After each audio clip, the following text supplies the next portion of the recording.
नमस्कार छात्रों, संस्कृत ज्ञान चैनल में आपका स्वागत है और मैं हूं श्रीमती सीमा श्रीवास्तव। पिछले वीडियो में हमने आपको बताया था कि मैंने जो है यूपी बोर्ड के अंतर्गत कक्षा 10 में जो संस्कृत की पुस्तक चलती है, ठीक, उसका गद्य खंड हमने पढ़ाना शुरू किया था। उस पुस्तक का नाम है संस्कृत और जो खंड है उसका नाम है संस्कृत गद्य भारती। ठीक, देखिए हमने यहाँ पे लिख दिया हुआ है, ठीक है। संस्कृत गद्य ये गद्य खंड के अंतर्गत है और प्रथमा पाठ कवि कुलगुरु कालिदास पाठ हमने शुरू किया था, ठीक है।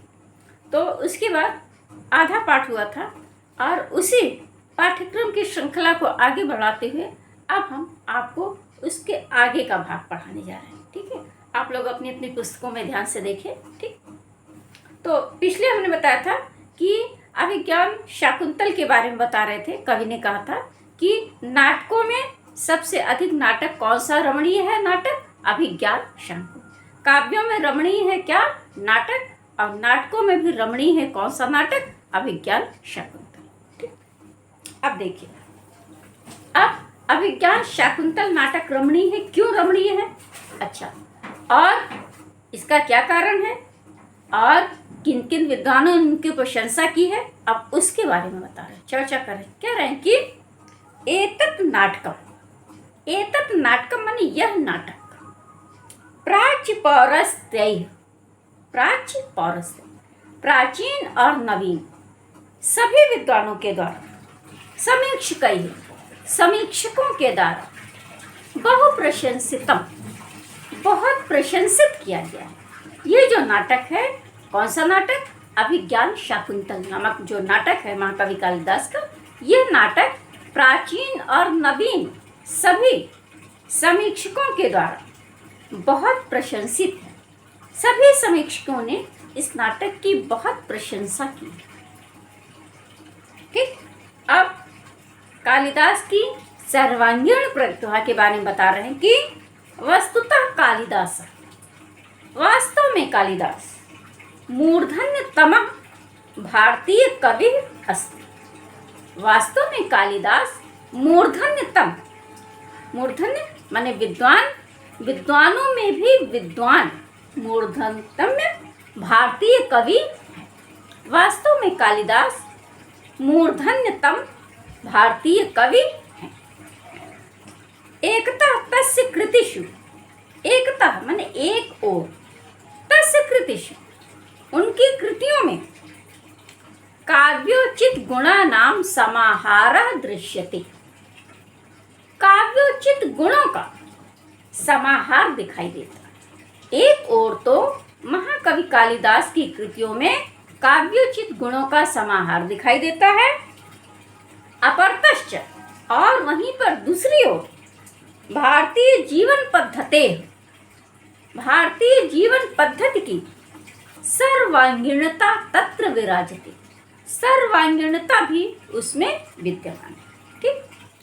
कालिदास के जो काव्य हैं उनमें काव्योचित गुणों का समाहार भी देखा, अर्थात किसी भी काव्य को उत्कर्ष पर पहुंचाने के लिए काव्य के जो गुण होने चाहिए वो सब गुण भी महाकवि कालिदास के काव्यों में है। और उसके अलावा भारतीय संस्कृत की संपूर्णता भी उसमें विद्यमान है, ठीक। भारतीय संस्कृत ने किसको अच्छा कहा है, किसको खराब कहा है, वो सब गुण भी इन्होंने अपने काव्यों में सम्मिलित किया।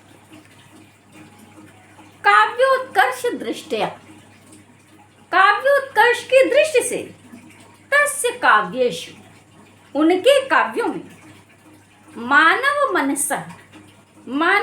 की सूक्ष्म अनुभूतियों का इंद्रधनुष कस्यापि किसी भी सहृदय के चित्तम आवर्जयितुम चित्त को अपनी ओर आकृष्ट करने में पारयति माने संभव है। काव्योत्कर्ष की दृष्टि से उनके काव्यों में मानव मन की सूक्ष्म अनुभूतियों का इंद्रधनुष किसी भी सहृदय के चित्त को अपनी ओर आकृष्ट करने में समर्थ है। प्रकृति भी स्वजड़त्वं विहाय अपनी जड़ता को छोड़कर सर्वत्र हर जगह मानव सहचरी इव आचरति, मानव सहचरी की भांति आचरण करती है। इनके कार्यों में प्रकृति कोई जड़ पदार्थ नहीं है, बल्कि वे मानव की सहचरी है और मानव के सहचरी की भांति आचरण करती है।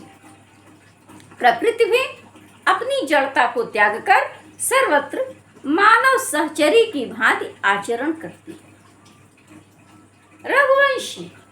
रघुवंश में दिग्विजयार्थम, दिग्विजय के लिए प्रस्थितस्य, प्रस्थान करते हुए, किसका?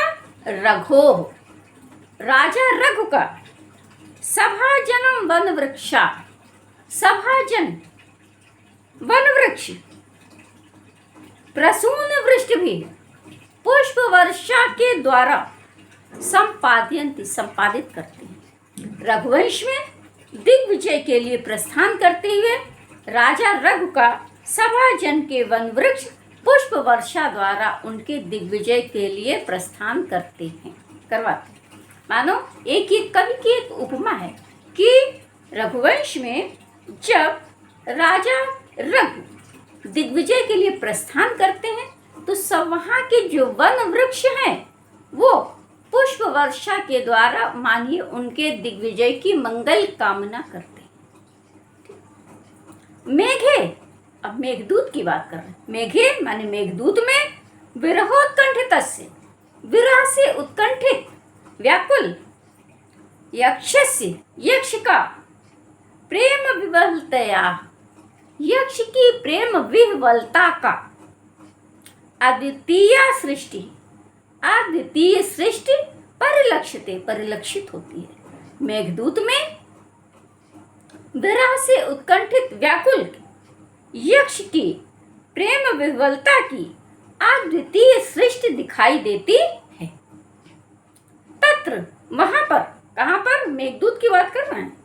बाह्य अंतः, बाह्य और अंतः प्रकृत्यो, प्रकृति का मम स्पृक वर्णनम अस्ति, मम स्पर्शी वर्णन।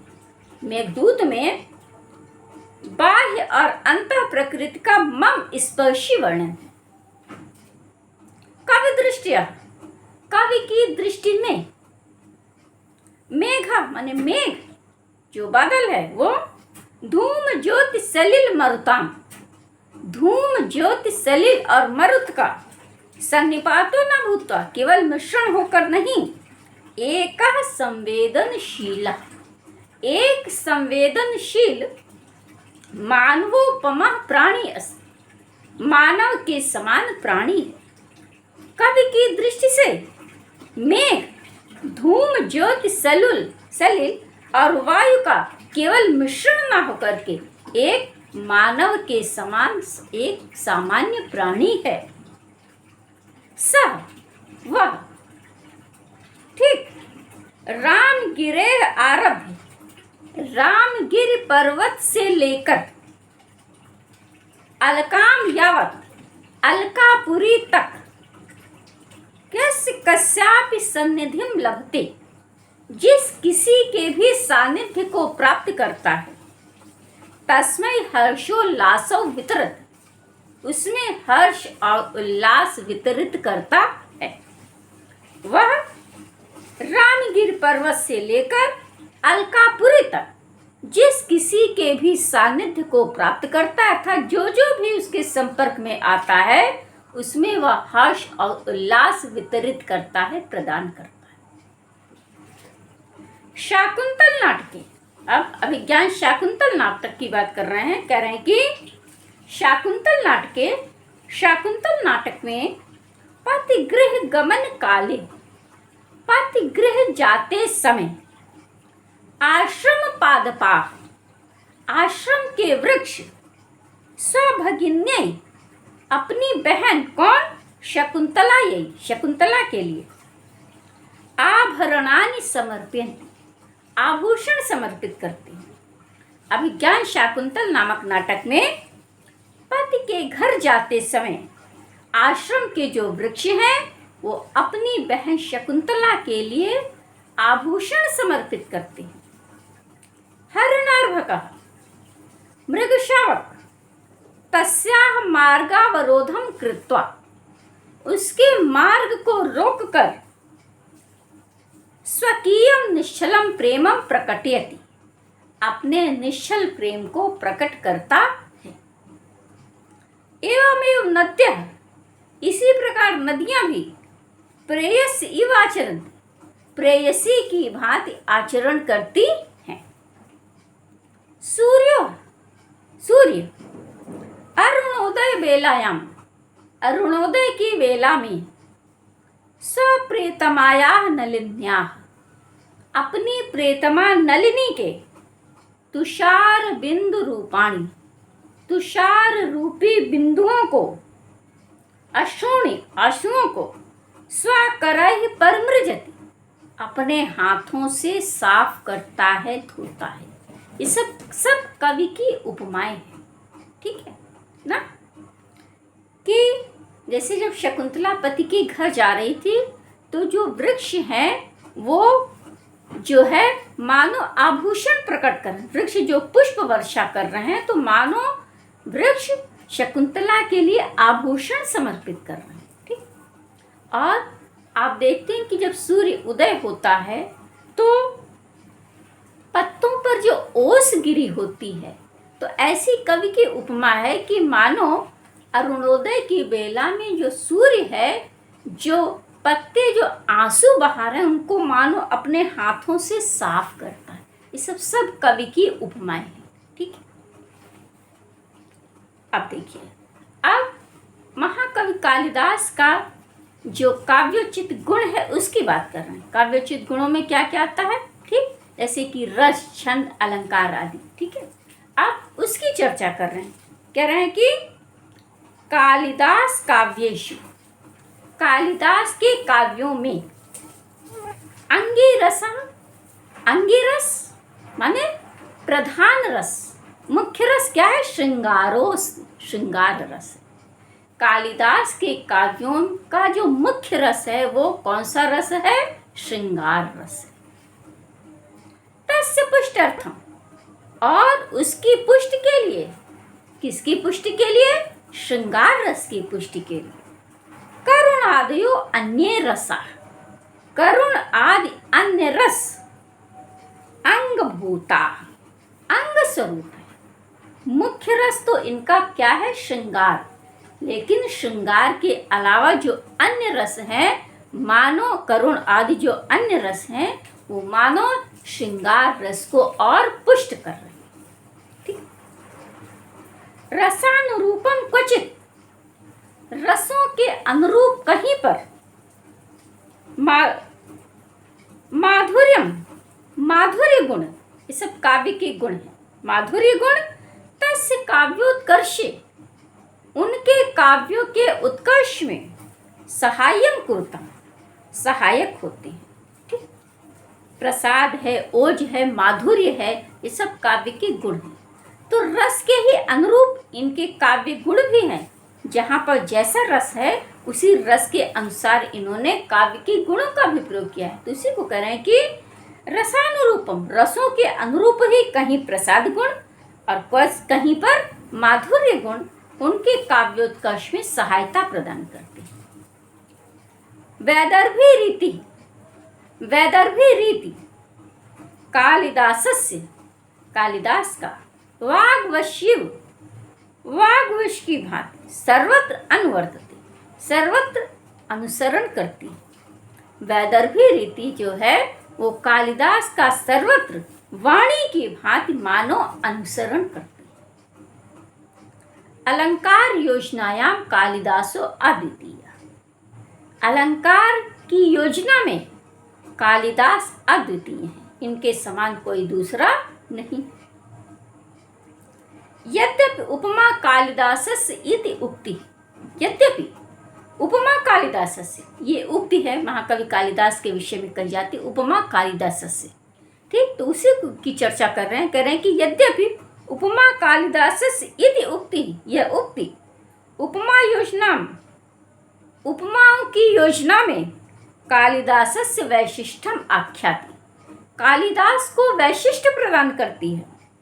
तथापि फिर भी उत्प्रेक्षा, अर्थांतरन्यास आदि। फिर भी उत्प्रेक्षालंकार और अर्थांतरन्यास अलंकार दीनाम अलंकाराणाम विनियोग।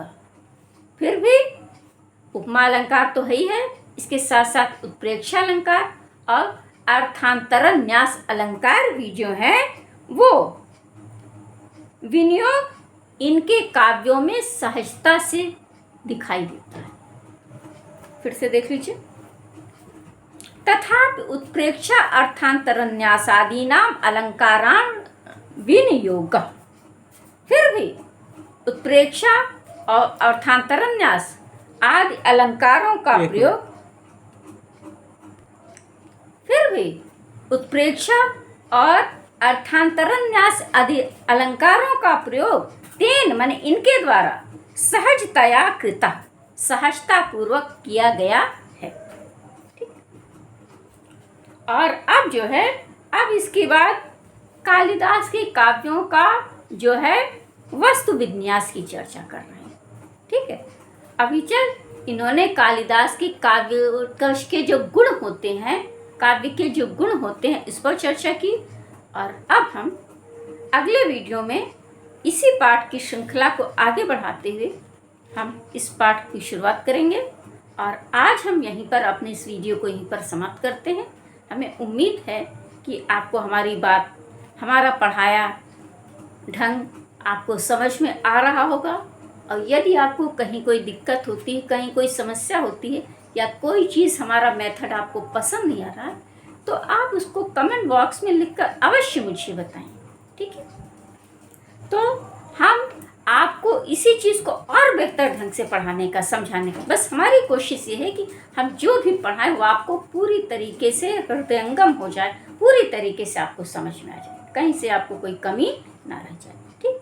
और इसी के साथ हम आज अपने इस वीडियो को यहीं पर समाप्त करते हैं। जय हिंद, जय।